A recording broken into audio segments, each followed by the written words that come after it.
What's happening, everybody? MG here, MGCovers, bringing you a brand new sports handicapping video. Title of this video, How to Handicap College Basketball Tournaments.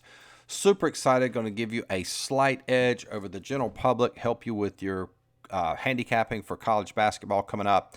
If this is your first time watching one of my videos, greatly appreciate you subscribing to the channel. A ton of content on sports betting, sports handicapping. If you don't know the absolute unadulterated truth about this industry, you can find it here on my channel. So greatly appreciate you subscribing. If you want to get daily updates about sports handicapping, I give out a ton of free information on my storyline on Instagram. If you follow me there, it's MGCovers, covers spelled with a Z. Also, that is the same screen name on Twitter, but a ton of content on Instagram, so you get a lot of value simply by following me. All right, so we just finished up. A lot of the smaller conferences had their college basketball tournament over the weekend. I'm recording this video March 6, 2022. So we'll have all the big tournaments next week. SEC, ACC, Big Ten, all those big conferences. So I'm going to give you an angle to look at. Now, what I'm going to show you is a situational angle. And what that means, there's two parts to handicapping. We have the objective side, which the way that I teach and the way that I approach this business, that's my stat model. And then if we have value, then we handicap several situational angles. A situational angle might be, what's this team's record at home? What's their current form? Do they have any injuries? So I'm going to show you a situational angle. And I'm not necessarily saying you can use this situational angle exclusively to make a play on, but it might help if you combine this with other situational angles that I just mentioned. So the situational angle is fatigue. We often talk about it in NHL, NBA, when you have a team playing their third game in 4 days, that team is heavily fatigued. Very difficult for that team to win, very difficult for that team to cover. Now, in college basketball, that teams play 2 to 3 games a week, usually 2, I think. So, fatigue really is an issue. Well, with these conference tournaments, it becomes a significant issue. And the key thing to sort of process, a lot of these teams are playing back-to-backs. They've never done this the entire season. So when these teams play these back-to-backs, it's new for them. And the lower seeds, or I should say the higher seeds, they might be playing their second game in 2 days. They're playing against a rested team. That rested team, they have a physical advantage simply because they're rested, okay? So what I want to do, not to bog this video down, that's the concept. It's just that simple. So let's take a look at an example. This was from, just so you know, March the 3rd. You can see here Illinois State.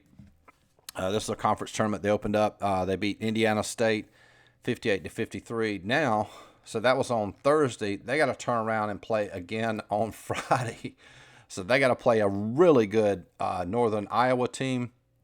The line was Northern Iowa -8.5. And I consider anything a margin of victory more than 10 points a blowout. So this is pretty much a blowout here, covered by 4.5.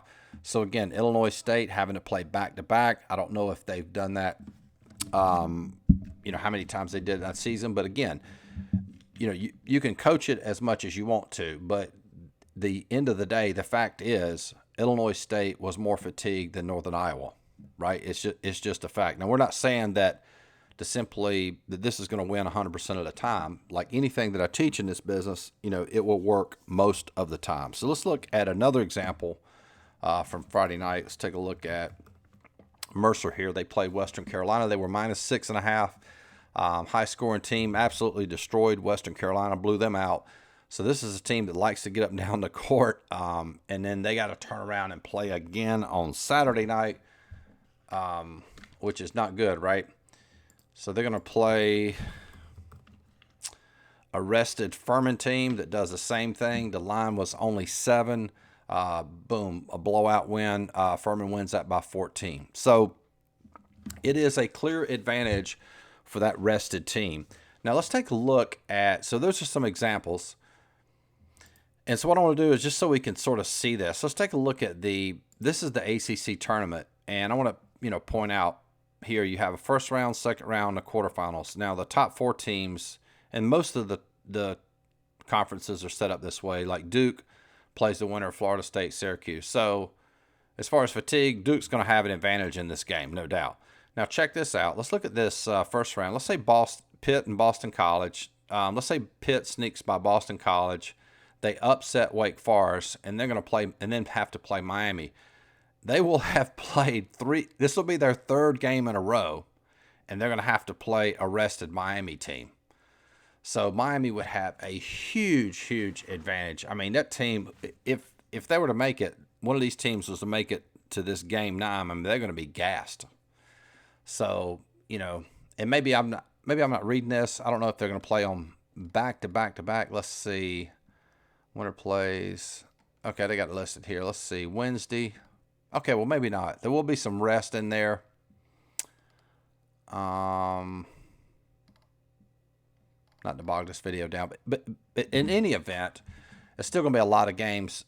I mean, they're going to have to play. It'll be their third game in 4 days or whatever, and then they're going to play this rested team. So when you're handicapping these conference tournament games, that's definitely an angle to look for. So if you have your own model, or you have several other situational angles in your favor, maybe this team's in really good form, and you see that they're playing a team that won the previous day, but they're playing on the back-to-back, it certainly gives you an edge.